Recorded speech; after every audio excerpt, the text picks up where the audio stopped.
আমি তো রমজান মাসে দিনের বেলায় আমার স্ত্রীর সাথে মেলামেশা করে ফেলছি, একেবারে ফাইনাল মেলামেশা, আমার সিমেন আউট হয়ে গেছে বডি থেকে। এজন্য সে অস্থির হয়ে রাসূল সাল্লাল্লাহু আলাইহি ওয়াসাল্লামের কাছে আসলো, ইয়া রাসূলুল্লাহ, আমি তো শেষ, আমারে বাঁচান, আমারে বাঁচান। কি হয়েছে? বলে দিনের বেলায় রমজানে স্ত্রীর সাথে মেলামেশা, ইন্টিমেসি নিষেধ, আমি তো ইন্টিমেসিতে চলে গেছি, আমার কি হবে, আমারে বাঁচান। তো আপনারা জানেন যে ইচ্ছাকৃত যদি কেউ রোজা ভাঙে, আমি আপনাদেরকে বোঝাচ্ছি হচ্ছে ফ্লেক্সিবিলিটি, ইসলাম যে কতটা ফ্লেক্সিবল এটা আগে মাথায় রাখেন, যে what is the essence of flexibility in Islam, কতটা ফ্লেক্সিবল ইসলামের নিয়ম কানুন আর তাইসির। ইচ্ছা করে যদি কেউ রোজা ভাঙে, তার বিধান হচ্ছে তার কাজাও করতে হবে, কাফফারাও দিতে হবে। কাজা মানে একটা রোজার জন্য আরেকটা রোজা, আর কাফফারা হচ্ছে হয় তাকে একটা দাস আজাদ করতে হবে, অথবা তাকে 60টা রোজা রাখতে হবে টানা, অথবা 60 জন মিসকিনকে খাওয়াতে হবে। তো সে যখন এসে বললো, ইয়া রাসূলুল্লাহ, আমাকে বাঁচান, কি করবো আমি? রাসূল সাল্লাল্লাহু আলাইহি ওয়াসাল্লাম বললেন, আচ্ছা ঠিক আছে, তুমি এই কাজ করে ফেলছো, তোমার তো পেনাল্টি হয়েছে। তো পেনাল্টি কি? তো বলে যে, রাসূল সাল্লাল্লাহু আলাইহি ওয়াসাল্লাম বললেন যে তুমি একটা দাস আজাদ করে দাও। বলে, ইয়া রাসূলুল্লাহ, এই সক্ষমতা আমার নাই, আমি দাস আজাদ করবো কোত্থেকে? আচ্ছা, এটা পারবা না, তো তাহলে টানা 60টা রোজা রাখো কাফারা হিসেবে, টানা 60 দিন রোজা রাখতে হবে, রমজান চলে যাওয়ার পরে 60 দিন রোজা, এটা রাখো। বলে, ইয়া রাসূলুল্লাহ, এটাও পারবো না, আমি টানা 60 দিন রোজা আমি রাখতে পারবো না। আচ্ছা, এটাও যদি না পারো, তাহলে তুমি 60 জন মিসকিনকে খাবার খাইয়ে দাও। এবার সে বলে, ইয়া রাসূলুল্লাহ, খাবারও খাওয়াতে পারবো না আমি, এই সামর্থ্য নাই। কি বিপদ! দাস আজাদ এটাও পারবা না, টানা 60টা রোজা এটাও পারবা না, 60 জন মিসকিনকে খাবার দিবা তাও পারবা না। তো কি আর করা, বসো, এক পাশে বসো। বসে আছেন, উনি অন্যান্য কাজ সারতেছেন। হঠাৎ এক ঝুড়ি খেজুর রাসূল সাল্লাল্লাহু আলাইহি ওয়াসাল্লামের কাছে আসলো, এক ঝুড়ি সাদাকার খেজুর। আসার পর রাসূল সাল্লাল্লাহু আলাইহি ওয়াসাল্লাম বললেন, ওই লোকটা কই যে এই কাজ করে ফেলছে? তাকে নিয়ে আসা হলো। রাসূল সাল্লাল্লাহু আলাইহি ওয়াসাল্লাম বললেন, যাও, দাসও আজাদ করতে পারবা না, 60টা রোজাও রাখতে পারবা না, 60 জন মিসকিনকে খাবারও দিতে পারবা না, তাহলে এক ঝুড়ি খেজুর আমার দরবারে আসছে, চ্যারিটির সাদাকার খেজুর, যাও এগুলো গরিবদের মাঝে বিতরণ করে দাও, তাসাদ্দাক বিহা ফিল মাদিনা, মদিনায় বিতরণ করে দাও। এবার সে বলে, আলা আফকারা মিন্না ইয়া রাসূলুল্লাহ, ইয়া রাসূলুল্লাহ, আমার চেয়ে গরিব কাউকে দিতে হবে? রাসূল সাল্লাল্লাহু আলাইহি ওয়াসাল্লাম বললেন, হ্যাঁ, গরিব কাউকে দিবা। বলতেছে, এই পুরো মদিনাতে আমার চেয়ে গরিব আর কেউ নাই। কি বিপদ! তোমার চেয়ে গরিব আর কেউ নাই? বলতেছে, আমি সবচাইতে মদিনায় গরিব। বলতেছে, তাহলে কি আর করবা, যাও তুমিই খাও, নিয়ে যাও বাসায়, তুমি আর তোমার ফ্যামিলির সবাই মিলে এটা খাও। চিন্তা করেন, আসছিল পেনাল্টি দিতে, নিয়ে গেল এক ঝুড়ি, কথা বোঝা নাই, নিয়ে গেল এক ঝুড়ি খেজুর।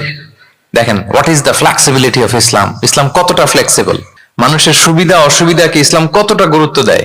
আমরা ইসলামকে বোঝানোর ক্ষেত্রে, এক্সপ্লেইন করার ক্ষেত্রে এগুলো মাথায় রাখি না। তাহলে ইসলামের এই যে ফ্লেক্সিবিলিটি যখন কোনো নন মুসলিম দেখে, এই হাদিস যদি কোনো নন মুসলিম পড়ে, আপনি বলেন সে কি আর অন্য ধর্মে থাকতে পারবে? যে একটা ধর্ম এত ফ্লেক্সিবল হয় কি করে, এত ফ্লেক্সিবল। এভাবে আপনি যদি দেখেন যে রাসূল সাল্লাল্লাহু আলাইহি ওয়াসাল্লাম খুব সহজ করে দিন ইসলামকে উপস্থাপন করেছেন। কাউকে যখন তিনি কোনো দায়িত্ব দিয়ে কোথাও পাঠাতেন, তখন তিনি একটা বিখ্যাত কথা বলে দিতেন, সব সময় বলতেন যে, বাশশিরু ওয়ালা তুনাফিরু, ইয়াসসিরু ওয়ালা তুআসসিরু, তোমরা মানুষকে সুসংবাদ দাও দিনের ব্যাপারে, মানুষকে ভয় দেখিও না, দিন থেকে ভাগিও না। ইয়াসসিরু, তোমরা দিনকে সহজ করে প্রেজেন্ট করো, ইসলামকে জটিল করে মানুষের সামনে কখনো প্রেজেন্ট করো না। ফ্লেক্সিবিলিটি। আল্লাহ রাসূল সাল্লাল্লাহু আলাইহি ওয়া আলিহি ওয়াসাল্লাম, তিনি একবার মসজিদে নববীতে বসা, এক বেদুইন আসলেন। বেদুইন, নোমাডিক গায়, বেদুইন, যার মধ্যে সভ্যতার ছোঁয়া লাগেনি। তো সে মসজিদে ঢুকেই উঠে চড়ে আসলেন, উটটাকে মসজিদের পিলারের মধ্যে বেঁধে, রাসূল সাল্লাল্লাহু আলাইহি ওয়াসাল্লামকে সালামও দিচ্ছে না। কি দিচ্ছে না? সালামও দিচ্ছে না, কথাও বলতেছে না। মসজিদে ঢুকে পিলারের মধ্যে উটটাকে বেঁধে 2 রাকাত নামাজ পড়া শুরু করছে। 2 রাকাত নামাজের পরে দোয়া করতেছে। কি দোয়া জানেন? দোয়ায় বলতেছে, আল্লাহুম্মা আরহামনি ওয়া মুহাম্মাদা ওয়া লা তারহাম মা'আনা আহাদা, মানে আল্লাহ তুমি শুধু আমাকে রহম করো আর মুহাম্মদ সাল্লাল্লাহু আলাইহি ওয়াসাল্লামকে রহম করো, আমাদের দুইজনের সাথে আর কাউরে তুমি রহম করো না। বেদুইন হলে যা হয়, তার যে এটিকেটস অফ দোয়া, দোয়ার যে আদব, অন্যের জন্য দোয়া করলে যে নিজের লাভ, এটা ভুলে গেছে। আপনারা এটা জানেন তো যে অন্যের জন্য দোয়া করলে লাভ? জানেন? আপনি যদি এক ভাইয়ের জন্য দোয়া করেন যে আল্লাহ সে অসুস্থ, তুমি তাকে সুস্থ করে দাও, ফেরেশতারা বলতে থাকে, আল্লাহ যিনি এই দোয়াটা করলেন তার কোনো অসুস্থতা থাকলে আগে তুমি তাকে সুস্থ করে দাও। ধরেন যে আপনার এক ভাই দারিদ্রের কষাঘাতে জর্জরিত, টাকা পয়সা না, আপনি দোয়া করলেন যে আল্লাহ আমার ভাইটা আর্থিক সমস্যায় আছে, তার আর্থিক সমস্যা দূর করে দাও। ফেরেশতারা দোয়া করে, আল্লাহ যিনি দোয়া করলো তার যদি আর্থিক সমস্যা থাকে তুমি আগে তার আর্থিক সমস্যা দূর করে দাও। সুবহানাল্লাহ, সুবহানাল্লাহ বিহামদি। তো এক লোক এই হাদিসের ফজিলত শুনে ইফতারির পূর্ব মুহূর্তে, যেহেতু দোয়া কবুল হয়, তার ওয়াইফ ইফতারি তৈরি করতেছে, এই হাদিসের ফজিলত শুনে এক লোক তার বন্ধুর জন্য দোয়া করতেছে যে আল্লাহ আমার বন্ধুটার তো এখনো বিয়ে হয় নাই, তুমি সুন্দরী রূপবতী একটা স্ত্রীর ব্যবস্থা করে দাও আল্লাহ আমার বন্ধুর। এই দোয়া শুনে তার স্ত্রী তো রেগে মেগে আগুন, সেই ইফতারি টিফতারি রেখে দিয়ে এসে বলে, এই এত বড় সাহস, কি দোয়া করো এসব উল্টা পাল্টা। স্বামী বলে, কি দোয়া উল্টা পাল্টা, কি দোয়া করলাম? আমি তোমার বন্ধুর জন্য দোয়া করছি যে আল্লাহ তারে তুমি রূপবতী সুন্দরী স্ত্রীর ব্যবস্থা করে দাও। তো ওয়াইফ বলে, এই তুমি কি মনে করছো আমি হাদিসটা জানি না যে অন্যের জন্য ভালো কোনো দোয়া করলে আগে এটা নিজের জন্য কবুল হয়? সুবহানাল্লাহ। দেখেন ইসলামের বিধান কত সুন্দর। আপনি অন্যের কল্যাণ কামনা করলে এটা এই কল্যাণ ফিরে আপনার দিকে আসে আগে। সুবহানাল্লাহ। তো ওই বেদুইনের এটা জানা ছিল না, সে এসে দোয়া করতেছে, আল্লাহুম্মা আরহামনি ওয়া মুহাম্মাদা ওয়া লা তারহাম মা'ানা আহাদা। আল্লাহ তুমি শুধু আমারে রহম করো আর মুহাম্মদ সাল্লাল্লাহু আলাইহি ওয়াসাল্লামের রহম করো, আমাদের দুজনের সাথে আর কাউরে রহম করো না। রাসূল ইসলাম তাকিয়ে বলেন, হায় রে, একটা প্রশস্ত বিষয়কে সে সংকীর্ণ করে ফেললো। আফসোস করে বলতেছে, কারণ আল্লাহর দরবারে রহমের কি কোনো ঘাটতি আছে বলেন তো? আল্লাহর দরবারে রহমতের কোনো কমতি আছে? নাই। রাসূল ইসলাম বলে, সে তো সবাইকে ইনক্লুড করতে পারতো। আচ্ছা গেল, দোয়া শেষে এবার সে মসজিদে নবীর মাঝখানে বসে পেশাব করা আরম্ভ করছে। এবার তো সাহাবারা রেগে মেগে আগুন, কি এত বড় সাহস, মসজিদে নবীর মাঝখানে পেশাব, সবাই উদ্ধত হচ্ছে, তাকে মারতে যাবে। রাসূল ইসলাম সবাইকে সামলালেন, থামালেন, বললেন, দাও, রাখো রাখো, ছাড়ো, আগে সারতে দাও। কারণ কেউ যখন ওয়াশরুম সারে মাঝখানে তাকে ডিস্টার্ব করা যায় না, এটা তার ক্ষতি হবে। রাসূল ইসলাম বললেন, রাখো, লেট হিম পাস ইউরিন, তাকে কাজ সারতে দাও। সে কাজ সারলো। এবার রাসূল ইসলাম বললেন, ও হারিকু আলা বাউলিহি সাজলান মিন মা, তার পেশাবের উপর এক বালতি পানি ঢেলে দাও। দিয়ে ফেললো। এবার রাসূল সাল্লাল্লাহু আলাইহি ওয়াসাল্লাম বললেন, ইন্নামা বুইসতুম মুয়াসসিরিন ওয়া লাম তুবআসু মুআসসিরিন। হে সাহাবারা, মনে রাখো তোমরা সহজপন্থী হিসেবে প্রেরিত হয়েছে, তোমরা কট্টরপন্থী হয়ে পৃথিবীতে প্রেরিত হও নাই। সুবহানাল্লাহ। তাহলে যে কোনো জিনিসের সলিউশন আপনার সহজভাবে করতে হবে, এটাকে জটিল বানানো যাবে না। আমরা অনেক সময় জটিল থেকে জটিল করি। তখন এই বেদুইনকে রাসূল সাল্লাল্লাহু আলাইহি ওয়াসাল্লাম ডেকে বললেন, আচ্ছা তুমি যে কাজটা করলে, মসজিদে নবীর মাঝখানে পেশাব করলে, এটা কি ঠিক হলো? তুমি কি জানো এটা আল্লাহর ঘর, এটা আমাদের মদিনার কমিউনিটির ইবাদত গাহ, এখানে আমরা আল্লাহর ইবাদত করি, আল্লাহর জিকির করি, আল্লাহর কিতাব তেলাওয়াত করি, এটা কি তোমার ঠিক হলো? এইভাবে যখন আদর দিয়ে পরম মমতায় তাকে বুঝিয়ে বলা হলো, সে লজ্জিত হয়ে মাথা নিচু করে ফেললো। সুবহানাল্লাহ। সে রাসূল সাল্লাল্লাহু আলাইহি ওয়াসাল্লামের কাছে ক্ষমা চাইল।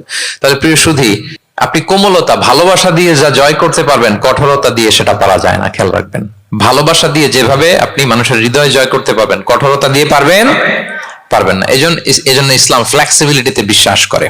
ফ্লেক্সিবিলিটি, লা ইকাল্লিফুল্লাহু নাফসান ইল্লা উসআহা। আল্লাহ সাধ্যের বাইরে কাউকে কখনো কিছু চাপিয়ে দেয় না। এজন্য ইসলামকে সহজ করে উপস্থাপন করতে বলেছেন তিনি। মুআয ইবনে জাবাল রাদিয়াল্লাহু তাআলা আনহুকে রাসূল সাল্লাল্লাহু আলাইহি ওয়াসাল্লাম একবার ইমাম বানিয়ে পাঠালেন একটা এলাকায়। তো ওই এলাকার লোকেরা ছিল শ্রমজীবী সাহাবী, শ্রমজীবী। উট ব্যবহার করে সেখান থেকে কুয়া থেকে পানি নিয়ে খেজুর গাছের মধ্যে দিত। সারাদিন যখন কষ্ট করতো, হার্ড ওয়ার্কিং করতো, বিকেলে ক্লান্ত হয়ে পড়তো।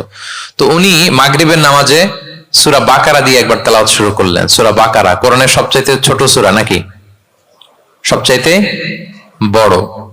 তো উনি যখন বাকারা দিয়ে নামাজ শুরু করলেন, এক শ্রমজীবী সাহাবী এসে আর কন্টিনিউ করতে পারছেন না, এত লম্বা কেরাত কিভাবে পারবেন, তো ক্লান্ত, শ্রান্ত, পরিশ্রান্ত।